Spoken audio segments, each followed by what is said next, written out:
Assalamualaikum warahmatullahi wabarakatuh. Bertemu lagi dengan saya, Idik Saiful Bahri.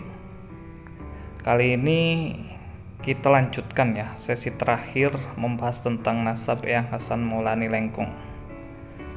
Nah, karena kita memiliki sambungan nasab antar tokoh-tokoh yang terkenal, yang besar, yang sangat familiar, maka biasanya catatan nasabnya itu lengkap sekali. Bahkan sampai Nabi Adam pun tercatat ya. Dan itu banyak sekali ya tokoh-tokoh yang ketika disambungkan nasabnya itu ada catatannya lengkap sampai Adam alaihissalam. Nah, Eyang Hasan Maulani ini itu adalah tokoh besar ya, tokoh besar. Kita tidak bisa lagi memungkiri atau tidak bisa menyangkal ketokohan ya, kebesaran nama Eyang Hasan Maulani. Sebetulnya cara untuk kita menilai Eyang Hasan Maulani ini tokoh besar atau tidak, caranya gampang saja. Kalau misalkan Eyang Hasan Maulani ini bukan tokoh besar, tidak mungkin Eyang Hasan ini diasingkan jauh ke pojok Nusantara ya, ke satu kota yang paling utara Indonesia, yaitu Manado. Kalau misalkan Belanda ya, pemerintah kolonial Belanda tidak menganggap Eyang Hasan Maulani sebagai ancaman, tidak akan mungkin diasingkan atau dibuang sejauh itu, tidak mungkin. Kalau misalkan teman-teman semua ya belajar tentang belajar sejarah di kehidupan kolonial Belanda itu kalau misalkan ingin membuang atau mengasingkan tokoh, itu biasanya tergantung dari seberapa kuat ya atau seberapa besar pengaruhnya bagi masyarakat. Semakin besar pengaruhnya, biasanya diasingkannya semakin jauh. Jadi kalau misalkan pengaruhnya kecil sekali, itu diasingkannya hanya lintas provinsi lah ya. Misalkan ada tokoh dari Tasikmalaya atau dari Sukabumi begitu, tokoh Islam juga, kemudian menyerang atau mengomentari Belanda macam-macam, kemudian Belanda menganggap itu sebagai ancaman, tapi ancamannya itu tidak dianggap sebagai ancaman yang besar, sehingga orang tersebut itu ketika diasingkannya hanya sampai Surabaya saja. Saya lupa namanya tokohnya, tapi dia hanya diasingkan ke Surabaya. Jadi dari Jawa Barat ya, yang sekarang Jawa Barat, itu diasingkan hanya ke Surabaya saja karena dianggap pengaruhnya tidak terlalu besar ya. Tapi untuk Eyang Hasan Maulani itu dianggap pengaruhnya besar sekali. Sampai-sampai ketika Belanda ingin membuangnya, ya buang ke tempat yang sangat jauh, yaitu Kampung Jawa Tondano di Minahasa ya. Sekarang itu bagian dari Kabupaten Minahasa. Dulu bagian dari Kerasidenan Manado. Bertemu di sana dengan Kiai Mojo ya, rombongan Kiai Mojo yang juga diasingkan karena terlibat perang Jawa ya, perang Diponegoro. Nah, kita balik lagi ke materi ini. Jadi kalau misalnya kita merunut nasab tokoh-tokoh penting, tokoh-tokoh besar, biasanya sangat lengkap. Pun demikian ini ya, Eyang Hasan Maulani adalah tokoh besar. Kemudian kita sambungkan nasab, ternyata nyambung ke nasabnya Sunan Gunung Jati. Sunan Gunung Jati itu tokoh besar lagi. Bahkan salah satu pendiri dari Kesultanan Cirebon. Sehingga jelas ya, catatan nasab dari Sunan Gunung Jati itu lengkap, sangat-sangat lengkap di Kesultanan Cirebon. Bahkan sampai Adam alaihissalam. Sehingga menyambungkan nasab Eyang Hasan Maulani sampai Nabi Adam itu menjadi hal yang dalam tanda petik menjadi mudah sebetulnya. Karena kita nasab Eyang Hasan Maulani ke atasnya ternyata bertemu dengan tokoh yang besar juga, yaitu Sunan Gunung Jati. Nah, kita bahas sedikit ya penelusuran nasab Eyang Hasan Maulani sampai Nabi Adam alaihissalam. Jadi saya hanya membacakan saja, kemudian saya komentari untuk tokoh-tokoh penting dalam nasab tersebut. Nah, balik lagi ke penjelasan saya sebelumnya bahwa sumber rujukan dari penelusuran nasab ini itu didasarkan pada catatan naskah yang dibuat oleh Pangeran Raja Nasiruddin dari Kesultanan Cirebon. Jadi beliau ini ya itu melakukan penelitian khusus dengan dibantu oleh para ahli di bidang nasab ya. Kemudian membuat pertemuan agung, macam-macam lah pokoknya ya. Pertemuan-pertemuan tingkat kesultanan untuk membuat sebuah buku tentang nasab atau silsilah dari seseorang tokoh besar yaitu Syarif Hidayatullah atau yang biasa kita kenal sebagai Sunan Gunung Jati. Jadi dimintai pendapat, kemudian ditelusuri, diteliti ya. Nah kalau dulu ya diteliti, betul-betul diteliti. Jadi ditanya ya, datang ke orang-orangnya, ditanya betul atau tidak. Kemudian cari naskah-naskah lintas negara ya, karena ini adalah Kesultanan Cirebon, ya pasti minta naskah-naskah dari Kesultanan Demak, kemudian dari Samudra Pasai, dari kesultanan yang ada di Jazirah Arabia dan lain sebagainya dan lain seterusnya. Sehingga tersambunglah nasab ya dari Sunan Gunung Jati sampai Nabi Adam alaihissalam.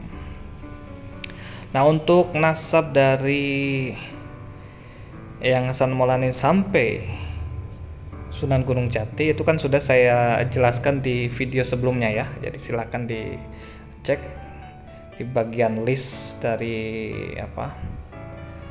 channel ini, silakan dicek nasab Eyang Hasan Maulani hingga Sunan Gunung Jati. Nah ini video ini itu adalah lanjutannya sampai Nabi Adam alaihissalam. Jadi dari Syarif Hidayatullah ada yang menyebutnya Sayyid Al-Kamil ya, ada juga disebutnya Susuhunan Jati, ada juga yang menyebutnya Susuhunan Cirebon. Nah beliau ini adalah anak dari Syarif Abdullah plus Nyi Hajjah Syarifah, binti Raja Pajajaran Sunda. Yang istri dari Syarif Abdullah ini adalah anak dari Raja Pajajaran Sunda, Nyimas Rara Santang ya. Kemudian di atasnya lagi itu ada Ali Nurul Alam, yang ini dari Mesir ya, yang menikah dengan putri Mesir. Jadi memang keluarga atau nasab dari Sunan Gunung Jati itu memang campuran ya. Jadi darah Arabianya ada, darah Arab ada, bahkan darah Tiongkoknya pun ada sebetulnya. Kemudian di atasnya lagi ada Jamaluddin Al-Husain, atasnya lagi ada Al-Amir Ahmad Syekh Jalaluddin, atasnya lagi ada Amir Abdullah Khan, kemudian atasnya lagi ada Abdul Malik dari India ya. Kemudian atasnya lagi ada Alwi Amul Faqih Hadramaut dari Yaman. Kemudian atasnya lagi ada Muhammad, atasnya lagi ada Alwi, atasnya lagi ada Muhammad, kemudian atasnya lagi ada Ali Kholiqosam, atasnya lagi ada Ubaidillah, kemudian atasnya lagi ada Ahmad Al-Muhajir, atasnya lagi ada Isa Al-Rumi, atasnya lagi ada Muhammad An-Naqib, atasnya lagi ada Ali Al-Uraidi. Kemudian ini ke sananya itu sudah mulai masuk keluarga Ahlul Bait ya, keluarga Nabi. Jadi di atasnya sudah bertemu dengan Imam Ja'far As-Shadiq. Imam Ja'far As-Shadiq ini salah satu ulama dari kalangan Ahlul Bait ya. Sebetulnya beliau ini ya guru bagi ulama-ulama Ahlus Sunnah wal Jamaah. Dan beliau sebetulnya ya secara akidah ya memang menganut akidah dan mengikuti thariqat mardiyah ya, thariqat yang benar. Tapi karena Imam Ja'far Shadiq ini pendukungnya itu banyak dari kalangan Syiah, maka ya penisbatannya itu dianggap bagian dari Syiah. Sebetulnya ya tidak, karena Imam Ja'far As-Shadiq itu ya tokoh besar ya, dia tidak terbelenggu dengan kelompok Syiah ataupun Sunni. Tapi kita meyakini ya secara akidah pasti sama dengan kita ya, akidah yang bersambung sanadnya kepada Rasulullah SAW. Karena memang Imam Ja'far Shadiq ini juga guru bagi beberapa ulama besar Ahlussunnah wal Jamaah. Kemudian di atasnya lagi juga ada Imam Muhammad Al-Baqir, atasnya lagi ada Imam Ali Zainal Abidin, atasnya lagi ada Imam Husain. Ini yang Imam Husain yang syahid ya di Karbala.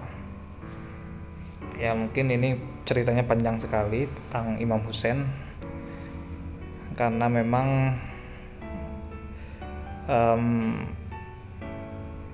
terjadi suatu pembantaian ya, dalam tanda petik pembantaian terhadap Imam Husain oleh rezim saat itu. Nah, kemudian di atasnya lagi adalah Sayyidah Fatimah ya, putri tercinta dari Rasulullah SAW. Kemudian di atasnya ya Sayyidul Anbiya ya, raja para nabi, yaitu Nabi Muhammad SAW.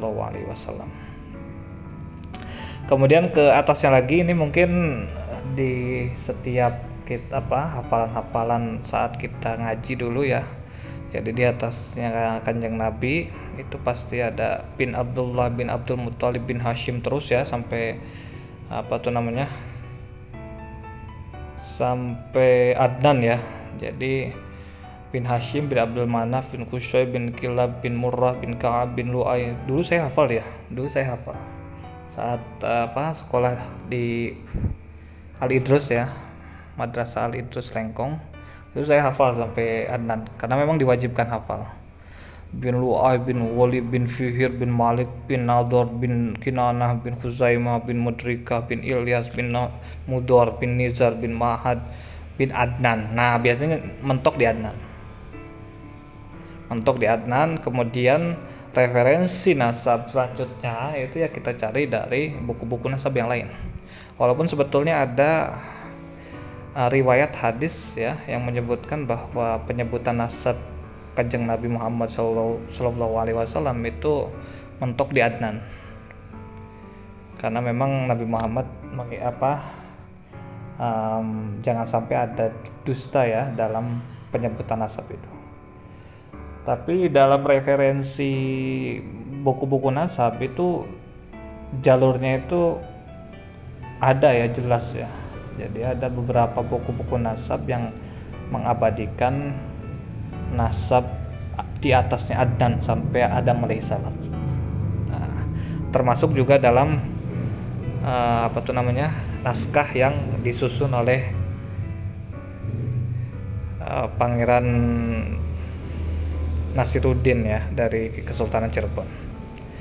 Di atasnya lagi ada Adi, kemudian Adad, ada Humaisa, ada Salaman, ada Bista, ada Sahail, ada Jamal, ada Qaidar, ada Nabi Ismail. Nah, ini Nabi Ismail juga sudah tokoh penting lagi ya, salah seorang nabi.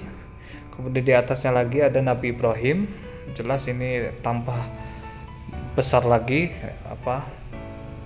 pengaruhnya ya, karena Nabi Ibrahim itu dianggap sebagai bapaknya para nabi. Bahkan Nabi Ibrahim juga masuk dalam rentetan 5 nabi ulul azmi ya, 5 nabi yang sangat kedudukannya sangat tinggi karena menghadapi cobaan yang besar. Nah, dulu saat saya sekolah di Al Idrus, Madrasah Salafiyah Syafi'iyah Al Idrus di Lengkong, itu biasanya yang 5 nabi itu disingkatnya itu Mimin ya, Mimin, M-I-M-I-N. M yang pertama adalah Muhammad ya, Nabi Muhammad. I-nya adalah Ibrahim ya, Nabi Ibrahim. Kemudian M-nya yang kedua adalah Musa, Nabi Musa. Kemudian I-nya yang keempat ya, berarti I yang kedua atau huruf yang keempat adalah Isa ya, Nabi Isa. Kemudian N-nya itu yang terakhir adalah Nuh, Nabi Nuh. Itu bagian dari Nabi Ulul Azmi. Kemudian di atasnya lagi ada Tarah, ada Nahur, ada Sarug, ada Abir, ada Syalik, ada Pinan, ada Arfakhshad, ada Sam, ada Nuh. Nah ini mulai tokoh penting lagi, Nabi Nuh, cerita saat penenggelaman ya, ada banjir bandang. Kemudian di atasnya lagi ada Lamik, ada Matusyalak, ada Mahnauk, ada Yarid, ada Mahlail, ada Kinan, ada Anwas, ada Syis ya, ini juga nabi ya, Nabi Syis. Kemudian ditutup dengan Nabi Adam alaihissalam dan Siti Hawa. Nah itulah silsilah dari yang Hasan Mulani hingga Nabi Adam alaihissalam. Kita lanjutkan pembahasan yang Hasan Mulani di video-video selanjutnya. Tetap simak ya teman-teman ya. Baik, terima kasih. Wassalamualaikum warahmatullahi wabarakatuh.